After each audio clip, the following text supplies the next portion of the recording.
입으로. 연방준비제도가 LA 시간으로 오늘 오전 11시에 금리 인하를 발표합니다.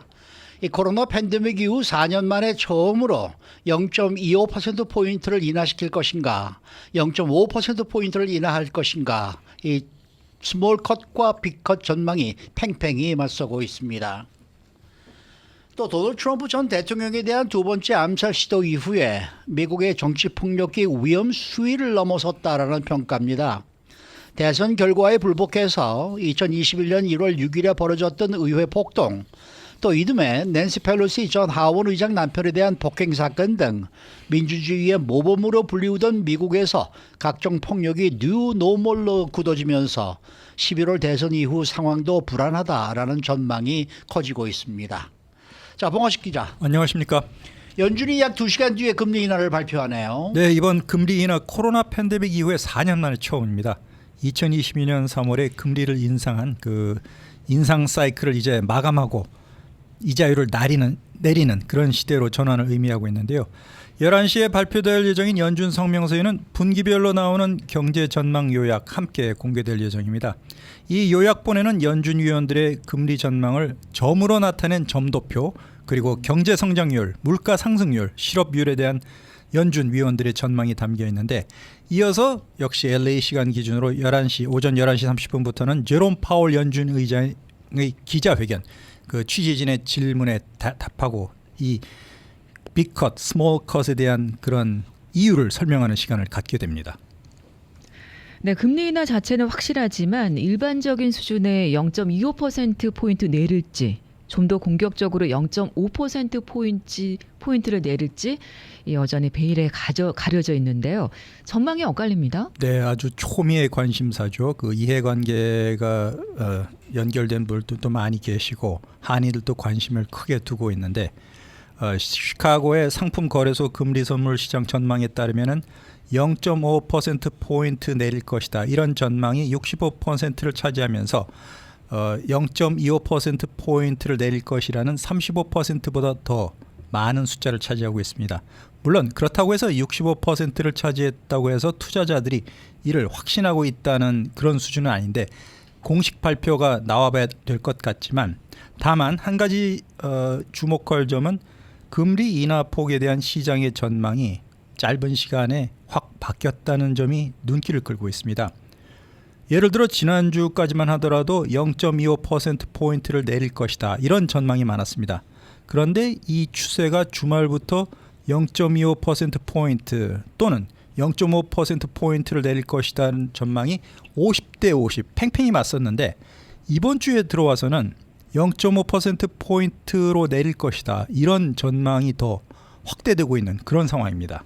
아무래도 연준이 집중적으로 보는 거는 인플레이션을 과연 어떻게 억제할 것이냐, 또 고용을 얼마나 확대할 것이냐, 이 두 가지로 지금 보이는데 어느 쪽을 더 중시한다고 보세요? 네, 연준의 선임 고문을 역임했던 잉글리시 예일 대학교 경영대 교수가 월스트리트 저널과 인터뷰를 갖고 이렇게 말했습니다.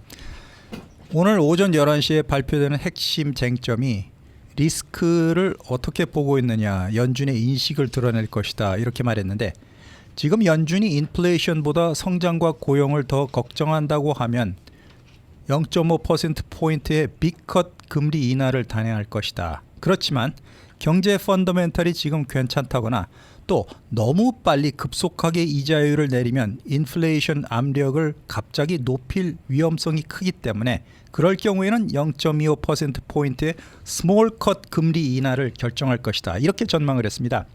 결국에는 최근 지표가 나타내는 것처럼 인플레이션이 양호하다, 이런 확신이 없다면 금리를 0.5%포인트 내렸을 경우에 인플레이션이 싸움이 더 길어지고 인플레이션을, 물가 상승을 잡는 일이 더 어려워질 수 있다, 이렇게 전망을 하면서 잉글리시 교수는 개인적으로는 나는 0.25%포인트를 내릴 것이다, 이렇게 전망을 했습니다. 네.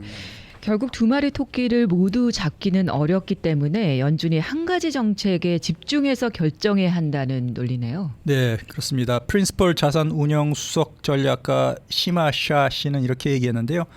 연준 입장에서는 금리를 0.5%포인트 내리게 되면 인플레이션 걱정이 또 나올까 걱정이 되고 다음에 금리를 0.25%포인트만 낮출 경우에는 경기 침체 리스크가 커질까 우려된다. 결국 어느 쪽을 선택해도 완벽한 대안이 될 수가 없는데 그렇기 때문에 지금 갖고 있는 위험 요소 중에 어떤 것이 더 중요한가 한 가지만 결정이 해야 되는 그런 상황이다. 이렇게 밝혔습니다. 이미 연준이 인플레이션에 몇 년 동안 지나치게 늦게 대응했다는 비판을 받았는데 그렇기 때문에 경제 침체 리스크에 선제적으로 대응을 해야 되는 시점이다. 그렇기 때문에 이 시마샤 수석 전략가는 나는 개인적으로 이번에 0.5%포인트 이자율이 내릴 것이다. 이렇게 전망한다. 이렇게 얘기했는데요. 그 다음에 무디스의 그 분석가 마크 잔디르 씨는 연준이 금리를 0.25%포인트 인하할 것으로 생각을 하는데 내 개인적으로는 0.5%포인트를 내리는 것이 미국 경제에 좋다. 이렇게 생각한다고 얘기했습니다. 그 이유에 대해서는 지금 이자율이 너무 높다. 이렇게 단언을 했습니다. 이 사람 말이 가장 실리가 있는 얘기네요. 네. 이어서 지금 연준이 완전 고용 어느 정도 해소했고 또 인플레이션 억제라는 의무도 달성은 했지만 이 상태를 앞으로도 유지를 해야 되는데 그렇게 그 목표를 달성하기 위해서는 지금의 5.25에서 5.5%의 연방 이자율이 적합하지 않다는 것입니다. 금리를 빠르게 정상화시켜야 되는데 지금 연준이 빨리 움직이지 않는다면 경제에서 또 무엇인가 터질 우려가 있기 때문에 0.5%포인트 빅컷 크게 이자율을 내리는 것이 효율적일 것 같다. 이렇게 얘기했습니다. 지금 뭐 전문가들은 지금 연준 내에서 위원들이 말입니다. 0.25냐 0.5냐 이 두 가지를 놓고 뭐 아주 팽팽한 대립을 지금 하고 있으면서 의견도 일치하지 않을 것이다. 뭐 이런 얘기가 나오더라고요. 네, 미국뿐만 아니라 전 세계에서도 경제 문제에 관한 한 전문가 중에 전문가 좀 천재 집단이 모인 이 그룹에서도 의견이 팽팽하게 반으로 나뉘고 있습니다. 그 댈러스 연방 준비은행 총재를 역임했던 로버트 카플란 씨는 이렇게 얘기했는데요. 연준 위원들도 금리 인하 폭을 둘러싸고 이견이 그치지 않고 있다. 나 같은 경우에는 금리 인하가 늦었다고 생각해서 경제 흐름을 뒤쫓아가지 않고 한 발 앞서 나가기를 원하는데 리스크 차원에서 관리를 좀 더 신중하게 해야 된다. 이렇게 원하는 위원들도 많다. 찬반이 팽팽하다. 이렇게 밝혔습니다. 지난해 7월 달에 연준에서 마지막으로 금리를 내린 뒤에 지금까지 5.25에서 5.5%로 동결을 한 상황인데 이게 23년 만에 가장 이자율이 높은 수준이라는 것입니다. 그동안 물가 상승률이 3.3%에서 2.5%로 낮아졌고 실업률도 역시 3.5%에서 실업률은 4.2%로 오히려 올라갔습니다. 그렇기 때문에 인플레이션은 잡혔지만 실업률은 아직도 우려할 완전 고용이 아니라는 얘기죠. 네, 그렇다면 앞으로 연말까지 금리는 얼마나 내릴까요? 올해 말까지 단 한 번만 내리지는 않을 것 같습니다. 그 노동시장에 좀 약한 신호가 뚜렷해진 만큼 연준 위원들이 보수적인 금리 전망이 크게 바뀔 것으로 기대되면서 두세 번 더 금리를 내리지 않을까 이렇게 예상이 되고 있는데요. 일단 선물 시장의 예상치에 따르면 올해 말까지 금리 인하 전망이 1.25%포인트가 가장 많습니다. 그 다음에는 1%포인트 내릴 것이다. 이게 두 번째로 예상이 많고요. 1.5%포인트 역시 가장 적은 숫자였는데 아예 가장 소폭인 0.75%포인트만 내릴 것이다. 이렇게 전망한 사람도 있는데 어쨌든 횟수로는 두세 번 그리고 1%포인트 이상 이자율이 계속 올해 말까지 내려갈 것으로 예상이 되고 있습니다. 그렇기 때문에 골드만삭스 같은 경우에는 제롬 파월 연준 의장의 기자회견 내용이 인플레이션 억제에 자신감을 보이고 고용을 최대한 유지하겠다. 그런 의지를 강조하는 방향으로 될 것이다. 이렇게 예상을 했습니다. 네. 어쨌든 오늘 뭐 0.25냐 0.5냐 둘 중에 하나는 분명히 이자율이 지금 내려가는 건 확실한데 저는 솔직히 말해서 지금 제일 궁금한 게 과연 이 이자율 하락을 발표하고 난 다음에 트럼프 후보가 과연 어떤 대응을 할 것이냐, 어떤 표정을 지을 것이냐, 이게 제일 지금 저는 궁금합니다. 트럼프 후보는 11월 5일 대통령 선거 당일까지는 연준에서 이자율을 올리거나 했으면 내리거나 하겠죠. 일체의 네. 액션을 취하지 말라. 민주당 측에 유리하게 된다. 이렇게 강력하게 그 선언을 했기 때문에 뭐라고 트럼프 후보 측에서 얘기를 할지 또 오늘 상당히 궁금해요. 궁금해집니다. 예. 네. 자, 이 바이든 행정부가 149억 달러 규모에 달하는 일본 제철의 US 스틸 인수 검토 기간을 90일 동안 연장을 하기로 했다. 이건 또 무슨 의미일까요? US 스틸이라는 회사는 한국으로 치면 포항제철에 해당되는 미국 철강 산업의 자존심인데 이 유서 깊은 회사가 일본제철 그 일본 회사로 넘어가게 됐다는 것입니다. 그렇기 때문에 인수를 하면 안 된다. 종업원들의 복지 향상을 위해서는 오히려 일본 기업이 인수해서 운영하는 게 더 낫다. 이렇게 찬반 의견이 팽팽한데 지금 대통령 선거를 앞두고 공화당, 민주당, 양당 대통령 후보들도 입을 모아서 US 스틸이 일본 기업 손에 넘어가는 것은 절대 안 된다. 이렇게 반발을 하고 있는 그런 상황입니다. 그런 가운데 이 인수 검토 기간을 3개월 더 연장하면서 결국 11월 5일 대통령 선거 이후에 최종적으로 US 스틸을 일본 기업에 넘길 것이냐 안 넘기고 그냥 갖고 있을 것이냐 선거 끝난 다음에 결정을 하기로 했다는 것입니다. 양당 후보가 적극적으로 거의 매일같이 US 스틸은 미국 기업의 자존심으로 미국 사람 손에 남아야 된다고 주장은 하고 있지만 만약에 그래서 일본 기업 인수가 좌절되고 미국 사람들 손에 남았는데 이후에 그 후에도 경제적, 정치적으로 회사가 발전을 못하고 계속 주가가 폭락하고 철강산업 발전에 도움이 안 된다면 그 책임은 그때 누가 질 것이냐 이런 문제가 제기될 것으로 보이기 때문에 미국 정부가 이번에 신중한 입장으로 한번 3개월 더 생각을 해보자 이렇게 입장을 선회했습니다. 당초 곧 바이든 대통령에게 권고안을 제출할 예정이었지만 결국 3개월 검토 기간이 연장이 되면서 연말쯤 돼야 대통령 선거 끝난 다음에 그 정권을 잡은 쪽의 의견도 들어서 US 스틸의 운명이 일본인 손에 넘어갈지 안 넘어갈지 그때 결정될 것으로 보입니다. 대선 전에는 결정을 안 짓겠다는 얘기죠. 네. 대선 전에 결정하면 후폭풍이 엄청나기 때문에 글쎄요. 표를 의식한 표 행위 밟아 같습니다. 먹을까 봐 겁나는 거죠. 네, 그렇다면 이 신청서 추가 제출 허용이 일본 제철 측에 유리하게 된 것인가요? 예, 일본 측 입장에서는 불리하지는 않은 조치로 생각이 됩니다. 두 번째 설명할 기회를 잡게 됐기 때문인데요. 일본 제철이 처음에 제출한 신청서를 미국 정부에서 검토를 했는데 이걸 그대로 오케이 하면은 심각하게 국가 안보 문제가 발생할 수 있다. 이렇게 판단을 했습니다. 일본 기업에서 인수를 하고 합병할 경우에 미국 안에 있는 철강 생산이 줄어들고 운송, 인프라스트럭처, 건설, 농업과 같은 국가 안보의 중요한 부문에 철강 공급이 중단되기 때문에 미국이 산업이 크게 피해를 본다 이런 보고서가 나왔는데 결국 미국 정부가 인수 검토 기간을 3개월 연장시켜줘서 일본 제철 입장에서도 미국 정부에서 걱정하는 안보 우려를 완화시킬 수 있는 대안을 연구하고 제출할 수 있는 그런 시간을 벌게 됐습니다. 미국 철강 노조에서는 계속 일본 외국인 기업에 인수하면 안 된다고 반대를 하고 있는데 일본 제철의 US 스틸 인수가 미국 국가 안보에 미칠 위험, 공급망 이 위험에 대해서 변한 것이 없기 때문에 절대로 일본 사람들 손에 넘어가서는 안 된다. 노조에서는 지속적으로 반대하고 있습니다. 네. 자, 다음 소식입니다. 이 공화당의 도널드 트럼프 대선 후보에 대한 두 번째 암살 시도 이후에 미국의 정치 폭력이 좀 위험 수비를 넘어섰다라는 경고가 잇따르고 있네요. 네, 최근 갈 때까지 가는 양상 같습니다. 3년 전 1월 6일 대통령 선거 결과에 불복해가지고 의회 폭동이 벌어지면서 전 세계에 큰 쇼크를 안긴 바가 있는데 그 다음 해인 2년 전에는 낸시 펠로시 하원 의장 남편에 대한 폭행 사건이 일어났습니다.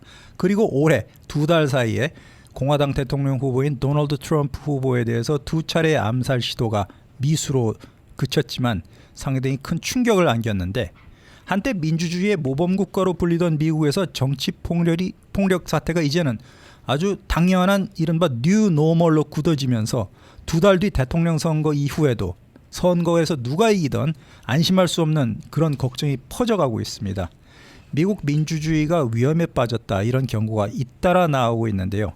뉴욕타임스 보도에 따르면 트럼프가 정치에 입문한 9년 동안 미국에 대한 전 세계 인식이 분열됐고 미국이란 나라가 예상할 수 없는 그런 국가로 바뀌었다 이렇게 지적을 했습니다. 그리고 2달 새 대통령 후보에 대한 2번의 암살 시도가 이런 폭력적 혼란이 내전으로 확산될 수 있다는 두려움까지 야기하고 있다 이렇게 설명을 했는데 CNN 방송국도 이런 사건이 자꾸 일어난다는 것이 미국 정치의 폭력의 그림자가 퍼지고 있다는 것을 입증하고 있다. 그리고 총기 접근도 너무 쉽기 때문에 고위 행정부 관료에 대한 암살 시도가 지난 수십 년 동안 한 번도 없었는데 올해에는 자주 나오고 있다. 이제 앞으로 대통령에 출마하는 사람들은 잠재적으로 자신의 목숨을 걸고 뛰어야 된다. 이렇게까지 지적했습니다. 네, 수고 많으셨습니다. 봉화식 기자였습니다.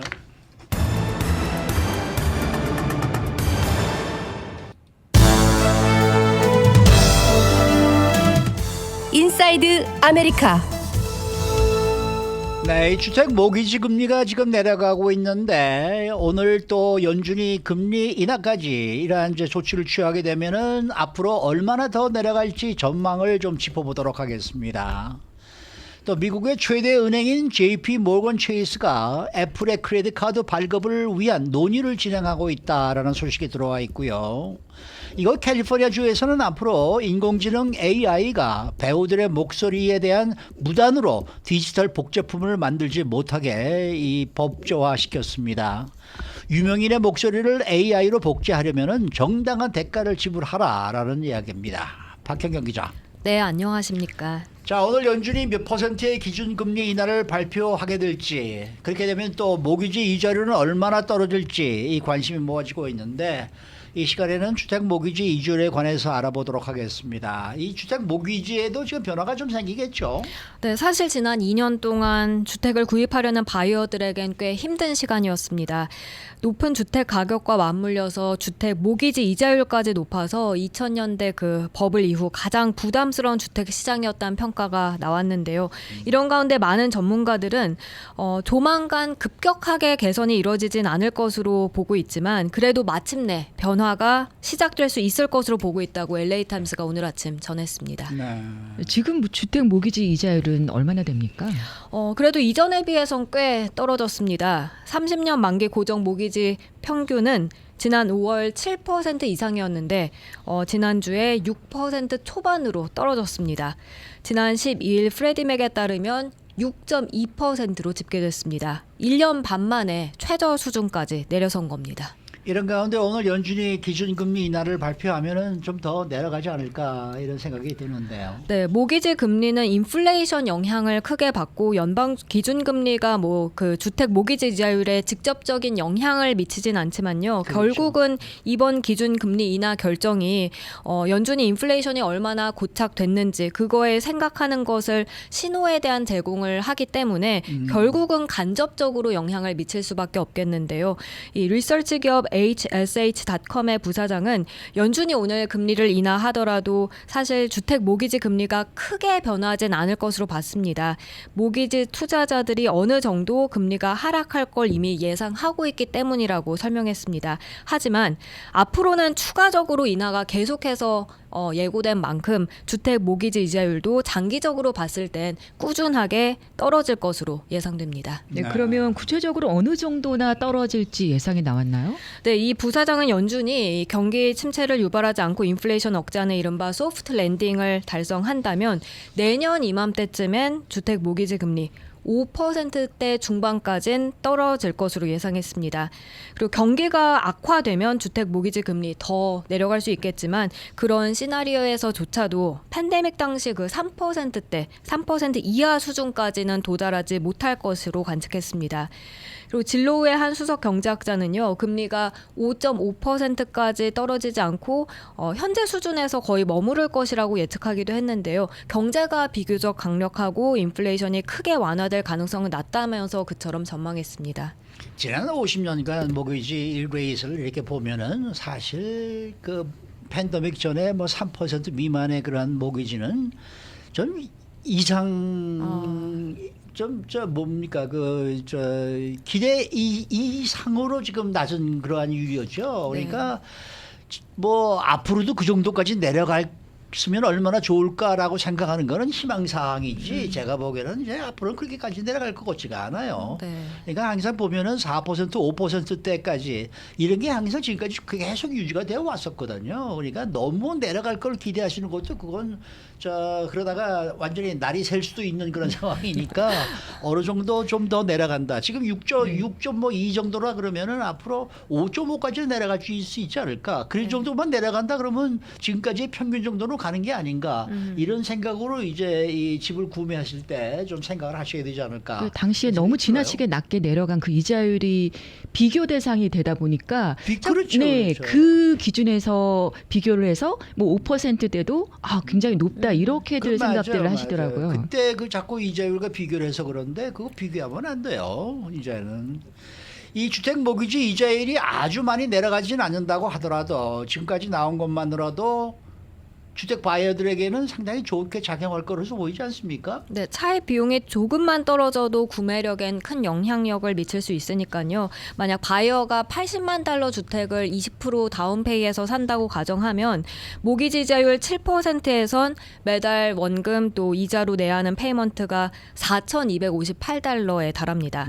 그런데 6%로 계산을 해보면 그게 3,837달러가 되고요. 5%라고 한다면 3,436달러까지 내려갑니다.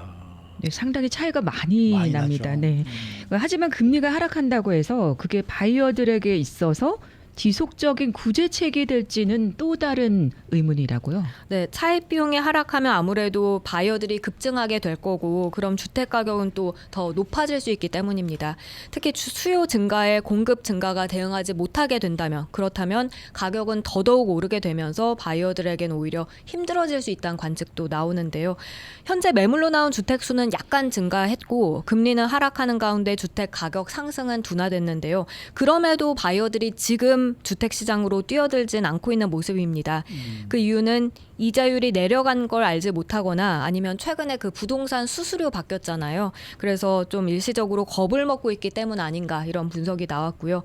또 여기에 더해서 주택 보험 비용이 많이 상승한 것도 한 이유로 지목되고 있습니다. 네. 자, 다음 소식입니다. 미국의 최대 은행인 JP모건 체이스가 애플의 크레딧 카드를 발급하기 위한 논의를 진행하고 있다. 이렇게 월스트리트저널이 어제 보도를 했습니다. 네, 한인들 중에서도 애플 크레딧 카드 쓰시는 분들 많으실 텐데요. 미국 내 애플 크레딧 카드 사용자 1,200만 명에 달하는 걸로 알려지고 있습니다. 이런 가운데 JP모건이 올 초부터 애플과 크레딧 카드 발급을 위한 논의를 시작했고 최근 거래가 진전됐다고 신문은 전했습니다. 하지만 아직까지 계약 성사가 이루어질지는 알 수 없는데요. 성사까지 아직 수개월이 걸릴 수 있고 또 가격 등 중요 세부 사항이 협상 중에 있기 때문에 거래가 성사되지 않을 가능성도 있다는 평가입니다. 네, 원래 애플 카드 발급사는 골드만삭스 아닙니까? 맞아요. 맞습니다. 그랬어요. 네, 이번 논의는 애플이 지난해 애플 카드 발급사인 골드만삭스와 크레딧 카드 또 세이빙 계좌를 포함한 파트너십을 끝내기로 결정한 데 따른 겁니다. 애플은 골드만삭스와 제휴해서 2019년에 애플 크레딧 카드를 출범했고요. 올해는 제휴 세이빙 계좌까지 내놨는데요. 그런데 작년 11월에 이 두 기업이 향후 12개월에서 15개월 이내엔 제휴 계약을 종료키로 했습니다. 그러면서 애플이 이제 새로운 카드 발급 기관을 물색해 왔는데 그동안 뭐 JP모건 외에도 다른 크레딧 카드 발급 회사죠. 싱크로니 파이낸셜, 캐피털 원 등과도 접촉을 해온 것으로 알려졌습니다. 만일에 이 JP모건과 이 애플이 거래가 성사가 된다. 그렇다 그러면은 뭐 미국의 가장 큰 은행 또 세계 최대 테크 기술 기업의 결합이 이렇게 되면서 더 공고히 될 것이다 보인다 이런 얘기니까 또 들리더라고요. 맞습니다. 사실 그 부분 때문에 더 이 뉴스가 주목받는 것 같습니다. JP모건은 현재 체이스 카드 고객들이 애플 제품 구매할 때 할인 혜택 제공하면서 고객 유치하고 있고요. 또 애플 같은 경우는 체이스 카드 고객이 애플페이를 사용해서 결제할 때마다 JP모건으로부터 일정액 수수료를 받아 수익을 올리고 있는데요. 근데 만약 JP모건 체이스와 애플 크레딧 카드가 서로 이제 이제 해서 크레딧 카드를 발급한다면 최대 은행 또 최대 IT 기업 사이 공조가 이루어지는 것이기 때문에 이 부분이 큰 것으로 신문은 평가했습니다. 네, 다음 소식으로 넘어가 보겠습니다. 개빈 뉴섬 캘리포니아 주지사가 인공지능 AI 이 무단 사용으로부터 배우들을 보호하기 위한 이 법안에 서명했죠. 네, 이 법안 헐리우드 배우와 출연진 동의 없이는 AI 활용해서 그들의 디지털 복제품을 만들지 못하게 하는 겁니다. 또 기존 계약의 조항이 모호해서 스튜디오가 AI로 그들의 목소리 등에 대해서 디지털 복제품을 무단 생산할 위험이 있는 경우엔 계약을 파기할 수 있도록 했습니다. 이 법안은 내년 2025년부터 시행에 들어가게 됩니다. 개빈 뉴섬 주지사가 이번 법안에 서명하면서 어떤 입장을 나타낸 겁니까? 네, 뉴섬 주지사는 성명을 냈는데요. 네. AI와 디지털 미디어가 엔터테인먼트 산업을 어떻게 변화시키는지에 대해선 미지의 영역을 계속 헤쳐나가고 있지만 변치 않는 건 언제나 종사자들을 보호해야 한다는 점이라고 강조했습니다. 그러면서 이 법안이 근로자에 대한 보호를 강화하면서도 업계는 번창할 수 있도록 해줄 것이라고 전했습니다. 또 상속인의 동의 없이 작고한 연예인의 디지털 복제물 만들어서 상업적으로 이용할 수 없는 법안에도 주지사는 서명했고요. 이에 대해 AP는 미국인들의 일상에 점점 더 많은 영향을 미치고 있지만 제대로 감독은 받지 않는 그 AI 산업에 대해서 규제 노력을 강화하고 있는데 그런 와중에 이번에 뉴섬 주지사가 이런 법안에 서명했다고 전했습니다. 네, 수고 많으셨습니다. 감사합니다. 박현경 기자였습니다.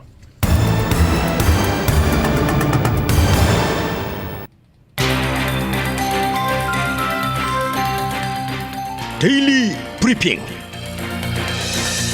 네, 오늘은 워싱턴 DC 미국 한인 유권자 연대 김동석 대표와 함께하는 날입니다. 대표님 안녕하십니까? 네, 안녕하세요. 네, 추석 잘 지내셨습니까? 예, 추석 잘 모르고 분주하게 지내고 있는데 추석이 지냈습니다. 네. 예, 어제 뭐 백악관에서 추석 행사가 있었다면서요? 예, 처음이죠.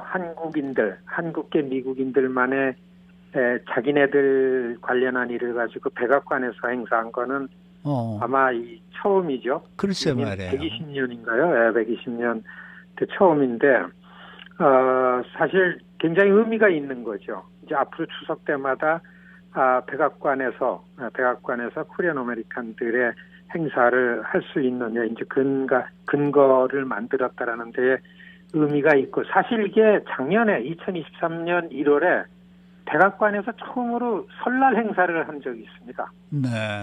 네. 근데 설날 행사 그것도 아시안 커뮤니티 문화적인 정체성 관련한 문화적인 행사의 처음이었었는데 그때는 이제 설날이니까 중국, 베트남, 한국계 이렇게 같이 이제 그렇게 하니까 아시안계 해가지고 대통령이 나왔었어요. 그때 보면서 이 아시안계라는 부분보다는 한국계 미국인들이라는 특정 부분이 좀 있으면 이런 생각도 사실 있었는데 올해 이제 추석 행사를 했는데 아쉬웠던 거는 그 백악관이 그 허영 건물이 중앙에 중앙본관이 있고 동쪽에는 이스트 윙이라 그러고 대통령이 거주하는 데고 이제 서쪽에는 웨스트 윙이 있는데 웨스트 윙이 이제 비서진들이 일하는 데인데 그 비서진들 일하는 데랑 멀지 않은 부속 건물 아이젠하워 빌딩이라는 데가 있습니다. 네. 거기에서 한 100여 명 한국계 미국인들이 이제 모여가지고 처음 추석 행사를 한 거죠. 이 의미는 앞으로 추석 때마다 이런 부분들을 할 수 있겠다 그렇게 됐고 그다음에 하나 아쉬운 거는 백악관 본관 이런 데서 좀 대통령도 오고 선거 때인데 좀 우리가 이걸 겨냥해가지고 좀 물론 대통령, 부통령 메시지는 전달이 왔습니다. 네. 그리고 제일 높은 직위에 있는 이제 추석 기념이라고 온 분이 중국계 미국인이었습니다. 캐터린 타이라고 USTR 미국 무역대표부 대표가 이제 제일 높은 직위에 있는 이 행사에 오신 분이고 이런 걸 볼 때에는 시작이지만은 앞으로 이제 이러이러한 측면에서 코리안 커뮤니티라는 부분을 만들어 나갈 수 있겠다. 출발점이 어느 정도다. 뭐 이런 거를 좀 보는 비교적 좀 의미도 있었고요. 이런 그 추석 행사를 백악관에서 했습니다. 네. 네, 의미에 대해서는 어느 정도 말씀을 해주셨는데요. 어떤 취지라고 할 수 있을까요? 어떻게 보시나요? 미국에 있는 한국인들이라는 부분을 아시안 가운데 한국인들이라는 특정 부분을 드러내 보이는 거고 거기에는 실력도 있는 커뮤니티고 역할도 있고 그리고 에너지도 있고서 그리고 지금 미국에 한국이란 부분에 있어가지고 한류라든지 이런 그냥 쉽게 얘기하면 한국계가 잘 나가는 거죠. 한국도 그렇고요. 이런 측면에서는 코리안 아메리칸들도 역시 다르지 않게 백악관 안에서 이런 점을 선보였다라는 게 눈에 드러나게 좀 보였습니다. 네.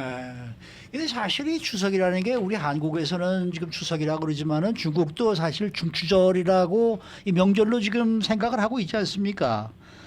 그러니까 어떻게 보면은 이 동양에서는 가장 큰 명절 중에 하나로 지금 되어 있는데 그것을 다 물리치고 한국의 추석이라는 이름으로 이 가졌다는 이 행사가 이게 좀 더 뜻이 깊지 않나 이런 생각이 좀 들기도 해요.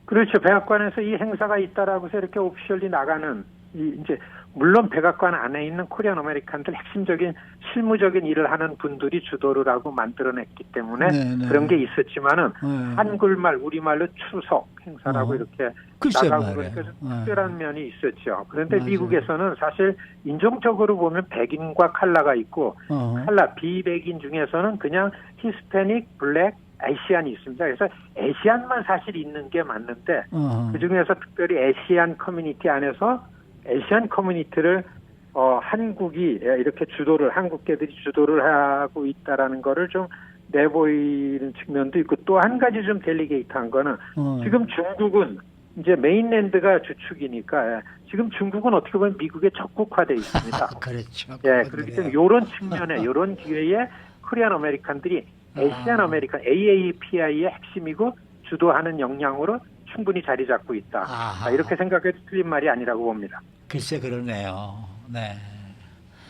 자, 그러나 이 트럼프 전 대통령이 또 플로리다주에서 지난 15일에 이 살해 위협을 받았었는데 이런 일이 없었는데 요즘 뭐 좀 자주 발생한다 이런 느낌이 좀 들기도 하는데 이번 선거에 어떤 영향을 끼칠 수 있다고 생각하십니까?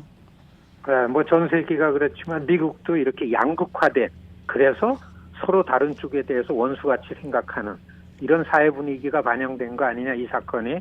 그리고서 대개 이런 게 아주 일어나지 않다가 일어나는데 이번 선거판에는 이게 참 우리를 당황하게 하고 불안하게 하는 요소이긴 한데요.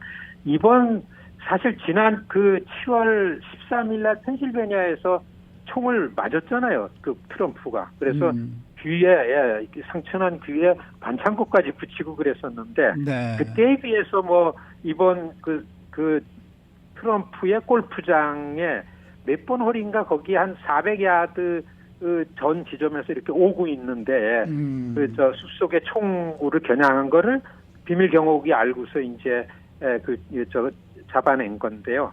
그래서 지금 이번 건은 지난 7월 13일 것만큼 그렇게 선거판에 큰 영향을 얻지는 않겠는데 전문가들은 역시 이거는 선거전을 불안하게 만드는 요소고 그리고 어떻게 보면 지금 행정부 책임을 맡고 있는 그 바이든이나 카멜라 해리스 후보 측에는 좀 이게 불리한 분위기요. 그렇죠. 되게 사실 이 사건 난 다음에 트럼프나 JD 벤스는 그 기회가 있을 때마다 그 탓을 바이든과 카멜라 해리스에 돌리고 있습니다. 이건 이제 자기 지지층이 더 강고하게 결집되는 효과가 있다라는 거죠. 이 정도로 선거판에 영향을 줄지 이렇게 전망을 할 수 있습니다.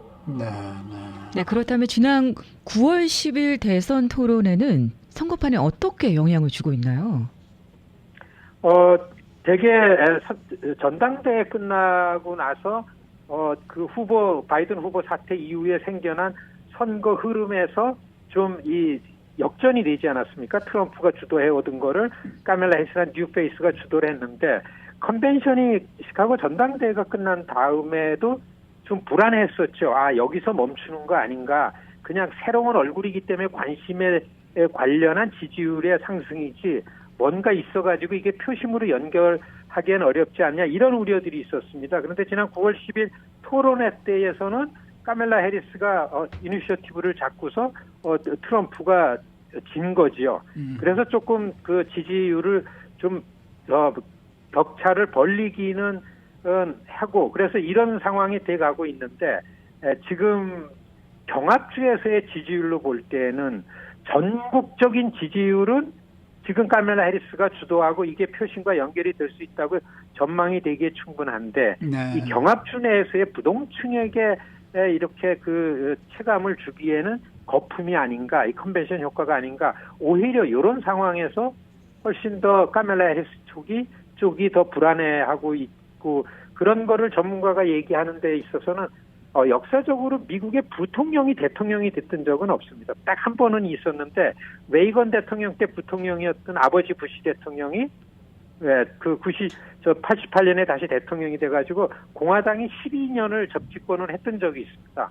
네. 그게 미국 현대사에서 딱 한 번이기 때문에 그리고 지금 그때는 레이건 때는 너무나 좋았기 때문에 이를테면은 국제사회에서도 미국이 이미 이겼고 동서냉전도 제압을 했고 경기도 좋았는데 그거에 비하면 지금 바이든 정부는 트럼프 때만 하지 못하지 않냐라는 이런 그 정서 분위기 속에서 이 선거가 되기 때문에 카멜라 해리스가 이긴다고 하기에는 지금 이 판세를 가지고서는 불안하지 않냐라는 게 좀 냉정하고 좀 이렇게 신중하게 판을 보는 전문가들의 지금 판세의 분석입니다.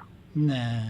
그러니까 그 전국적으로는 뭐 해리스 후보가 뭐 어저께 발표된 조사에 의하면은 뭐 6% 포인트나 앞서가고 있다 이렇게 나오고 있습니다만은 오늘 아침에 또 이 발표가 된 그 이 어틀랜타 주의 이 또 경쟁을 보면은 트럼프 후보가 47대 44로 또 앞서간다 이런 얘기가 나오고 있거든요. 그러니까 이게 경합주에서의 지금 이 과연 어느 후보가 리드를 할 것이냐에 따라서 이게 대선의 결과가 지금 좀 확정이 되는 거 아니겠습니까? 그렇습니다. 전국 지지율로는 뭐 그렇게 나오는데 전국 지지율이 백악관을 들어가느냐 안 들어가느냐 결정하는 게 아니죠. 2010년 선거 때는 오히려 힐러리가 전국 지지율은 한 3% 앞섰는데도 졌습니다.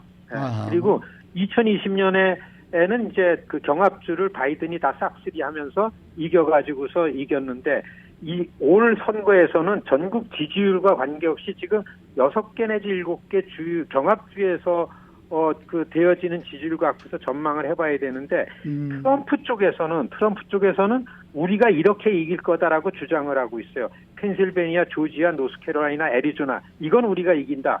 그래서 대통령 선거인단을 281명 이상으로 우리가 이긴다 그러고 네. 그다음에 해리스 측에서는 경합주 중에서 펜실베니아, 미시간, 노스캐롤라이나, 네바다, 위스콘신을 우리가 이기면은 그 조지아하고 애리조만 그 트럼프한테 내주면은 그 대통령 선거인단 292명으로 우리가 이긴다. 이걸 꼭 해야만 된다. 보면은 조지아하고 펜실베니아가 아주 그 치열하게 서로 양측에서 이기려고 하는 그런 그 경합주가 되겠습니다. 앞으로 선거판은 커다란 변수가 없다면 지금 상황에서 이런 형태로 갈 것 같고요. 네.